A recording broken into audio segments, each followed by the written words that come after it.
O mestre alquimista. Muitos ocidentais acreditam que a vida mística não apenas é praticável, mas é, em grande parte, uma invenção da imaginação. Nesta era, no entanto, o caminho do misticismo está sendo mostrado e não é algo mítico, misterioso ou oculto, mas espiritual e um modo de vida muito mais prático do que qualquer outro ainda concebido no reino humano. Isso muda a vida da experiência humana cotidiana e monótona, com suas tentativas e tribulações, seus altos e baixos, para um tipo de vida totalmente diferente. Uma vida a partir de dentro e, no entanto, não vivida por nós, mas sim vivida através de nós. Uma vida em que passamos da vida tomada pelo pensamento e pelo nosso próprio esforço para viver pelo Espírito.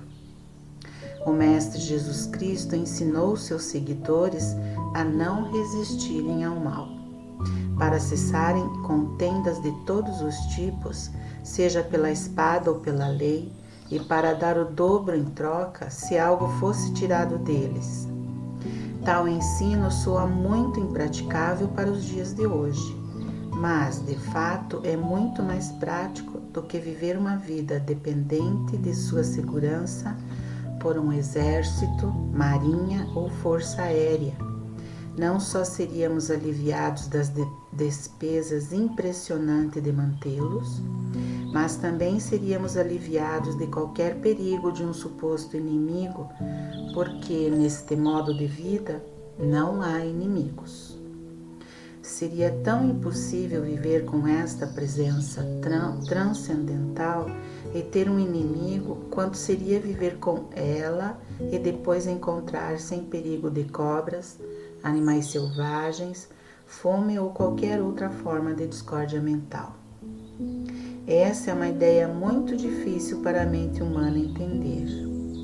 O que a mente não iluminada vê, ouve ou degusta, toca e cheira parece tão real, e o universo material e mental parece tão reais que nada poderia ser considerado tão ridículo quanto estar diante de mais alta autoridade temporal da época e calmamente declarar: tu não terias nenhum poder contra mim, se não te fosse dado pelo alto. Ou para dizer: destrua este templo e em 3 dias eu o levantarei. A mente humana é simplesmente incapaz de entender tal atitude, mas essa é a mente humana. A mente incondicionada, a mente iluminada, a mente que compreende o significado da palavra eu, essa mente é um instrumento para a atividade da consciência divina. Quando podemos nos elevar ao estado quadridimensional de consciência, nós não precisamos de mais nada do que alguém possua. Nós então não vivemos em liberdade do medo, pois não há nada a temer.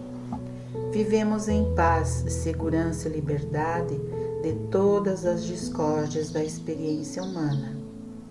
Quando a consciência do Mestre torna-se nossa consciência, e quando entramos nesse círculo da eternidade, nós também podemos saber: dentro do meu próprio ser eu tenho o reino de Deus. Não está fora ou nos céus. O reino de Deus está dentro de mim. Neste momento de quietude, eu ouço dizer: filho, tu estás sempre comigo, e tudo que eu tenho é teu. Eu tenho carne que o mundo não conhece. Eu sou a carne, o vinho e o pão. Eu sou a ressurreição. Eu sou a vida eterna. Tudo isso está dentro de mim. Tudo isso está incorporado na minha consciência. Tudo isso constitui a plenitude do meu próprio ser. Eu mesmo incorporo o reino de Deus e tudo o que está nele. Eu não tenho que cobrar o favor de príncipes, porque eu incorporo meu pão, carne, vinho e água por toda a eternidade. Dentro de mim há uma presença que diz: eu nunca te deixarei, nem te desampararei.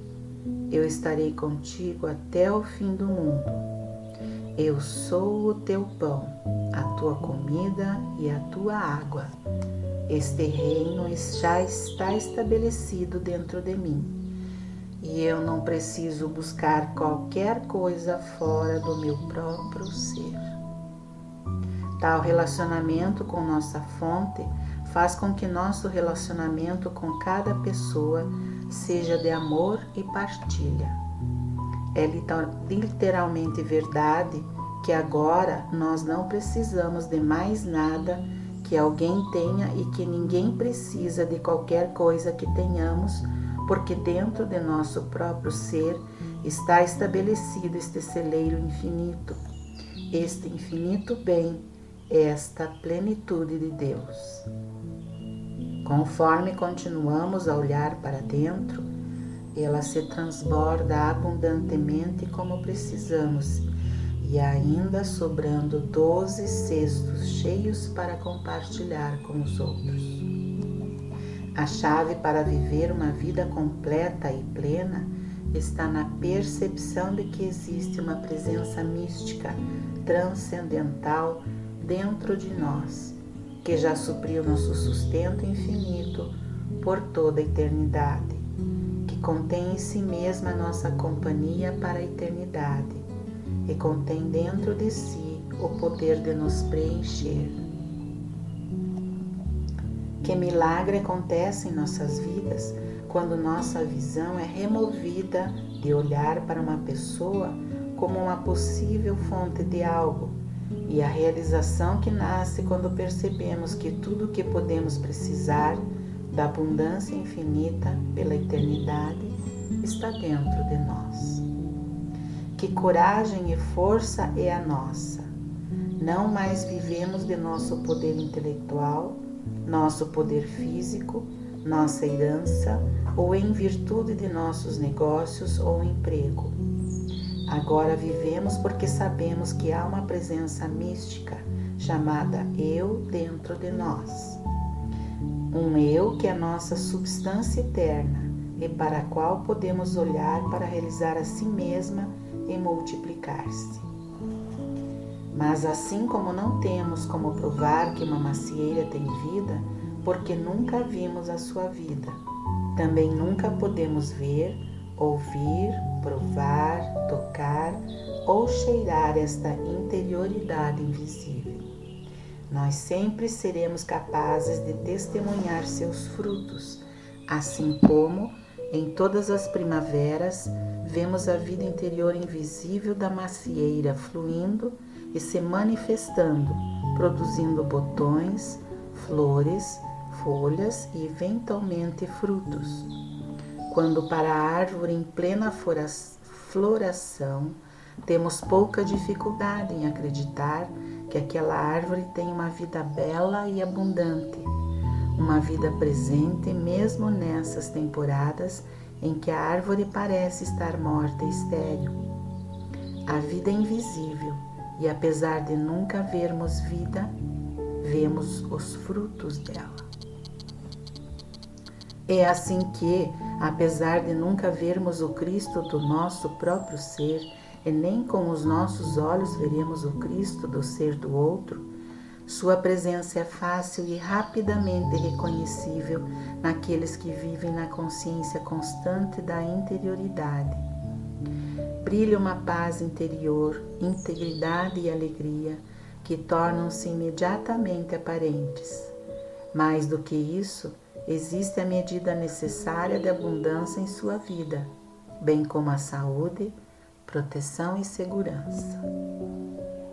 Em algum momento do progresso do iniciado no caminho, ele sente essa presença invisível que se agita e ou fala com ele em voz ainda suave e pequena, ou de alguma outra forma lhe dá a garantia de que está com ele e que nunca o deixará. vive e move-te em teu, e tem teu ser em mim. Viver, mover e ter o teu ser na percepção de que eu estou aqui, que eu vou adiante de ti e endireito teus caminhos e preparo mansões para ti.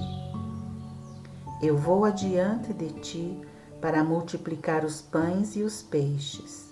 Eu vou adiante de ti para ser o cimento do amor entre ti e todos os que conheces em teu trabalho e vida familiar. Eu sou ele que é teu descanso e o teu lugar de permanência. Fica quieto e sabe que eu, no meio de ti, sou Deus, uma presença invisível, intangível para o sentido humano, mas tangível em expressão e prática na vida.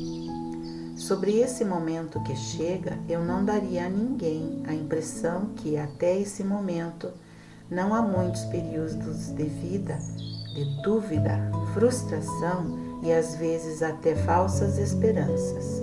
E depois disso, há outro período em que há muitas alegrias e muitos sucessos. E depois, ocasionalmente, mais dúvidas e frustrações, porque a plenitude da realização ainda não foi experimentada.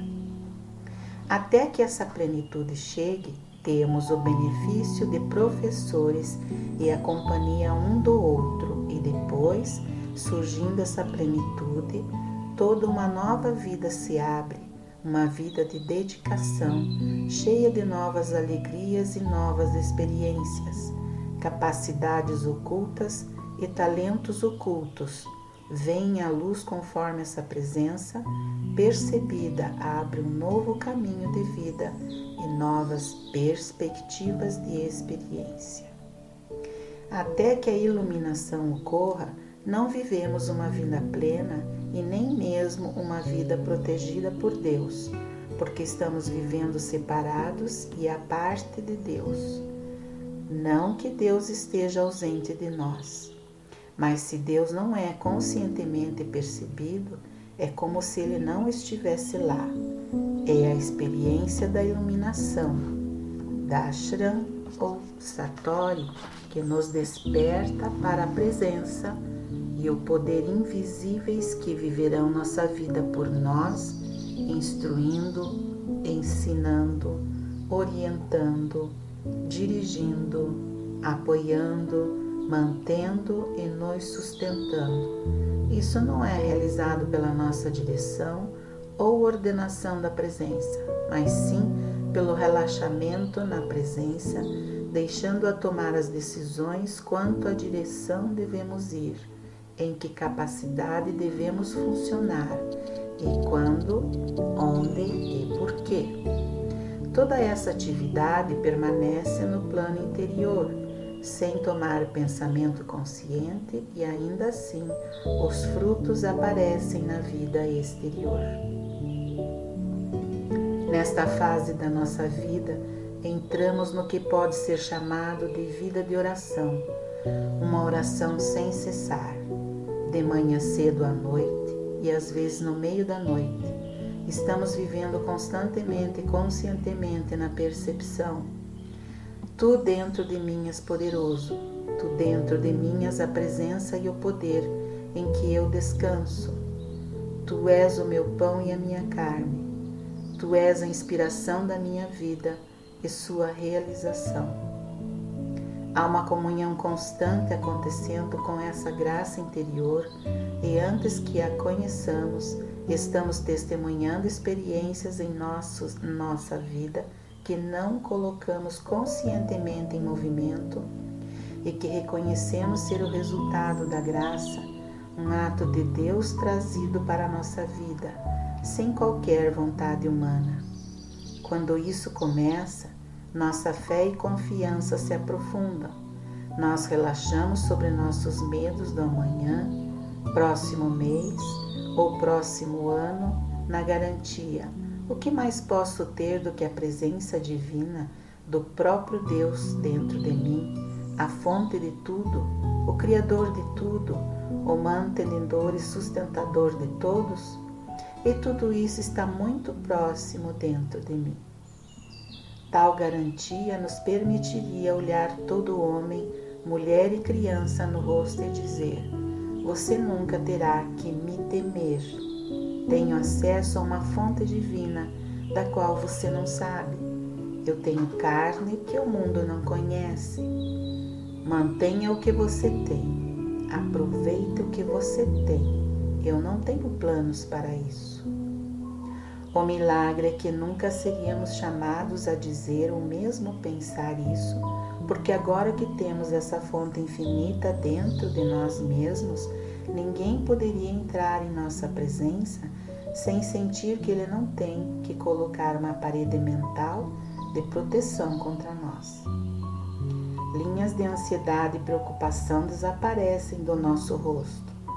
Brilha a confiança e certeza de nossa própria abundância e também nossa vontade de compartilhar. Nossos olhos são puros, não desejam mais olhar para fora deles. Não tem mais medo a assombrá-los. Toda nossa atitude testemunha o fato de que encontramos a lâmpada de Aladim. A lâmpada de Aladim geralmente é colocada na categoria do conto de fadas, mas é realmente a história mais verdadeira em todo o mundo, construída sobre a verdade, mas escrita de tal forma a esconder a verdade daqueles muito grosseiros para perceber isso. Essa é a história do eu, o eu que está dentro do nosso ser, o Filho de Deus, a presença que é o poder da ressurreição para o nosso corpo, trabalho, casa e família. Seja qual for o templo da nossa vida que tenha sido destruído, eu vou levantá-lo novamente. Este eu que está dentro do nosso próprio ser, este é a lâmpada do Aladim, e nós não temos que esfregá-la, nem precisamos contar os nossos desejos. Conhece a nossa necessidade antes que possamos pronunciá-la, e é de seu agrado cumprir isso. Nossa única parte é lembrar que temos a lâmpada de Aladim escondida. Nós temos o poder da alquimia. Cada um de nós tem um mestre alquimista dentro de si mesmo, e seu nome é eu. Esse eu vai levar as impurezas da natureza humana e refiná-las. Esse eu levará a ignorância e proverá o conhecimento necessário em seu lugar. Levará a natureza humana mais densa, mais material e nos fará evoluir para o Cristo.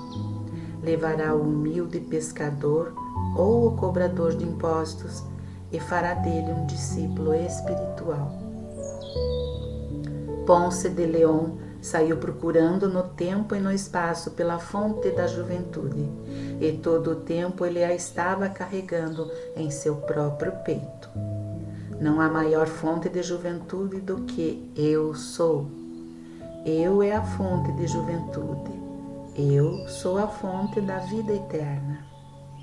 O mestre não disse à mulher de Samaria no posto: se te conheceras o dom de Deus e quem é o que te diz, dá-me de beber, tu lhe pedirias e ele te daria água viva? E eu posso, esse eu que está no meio de nós, se é que sabemos quem esse eu é e o que esse eu é.